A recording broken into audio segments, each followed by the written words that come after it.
ব্রাজিলের আক্রমণ ভাগ নিয়ে আর কোনো টেনশন নেই। নতুনভাবে জায়গা পেয়েছেন তরুণরা।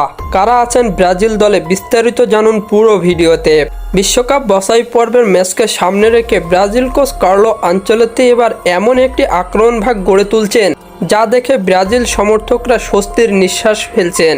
দীর্ঘদিন ধরে ব্রাজিলের আক্রমণে ধারাবাহিকতার অভাব নিয়ে সমালোচনা হচ্ছিল, কিন্তু এবার সেই জায়গায় এসেছে দুর্দান্ত সমন্বয় ও তরকাখচিত লাইন আপ। দলে রয়েছেন রাফিনহা, যিনি ডান প্রান্ত থেকে তিনি ক্রস এবং গতি প্রতিপক্ষের রক্ষণ ভাঙতে পারেন মুহূর্তেই।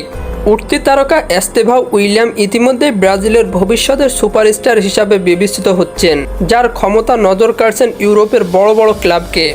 রদ্রিগো ও ভিনিসিয়াস জুনিয়র রিয়াল মাদ্রিদের এই দুই তরুণ তারকা ব্রাজিলের আক্রমণে আলাদা মাত্রা যোগ করছেন। গাব্রিয়েল মার্টিনেল্লি আছেন বাম দিক থেকে দ্রুত গতির আক্রমণে সহায়তা করতে, যিনি আর্সেনালের দুর্দান্ত মৌসুম কাটিয়ে আসছেন। আর সবশেষে আছেন ব্রাজিলের সবচেয়ে বড় ভরসা নেইমার জুনিয়র। ইনজুরি থেকে ফেরার পর তিনি নতুন উদ্যম খেলতে মুখিয়ে আছেন তিনি।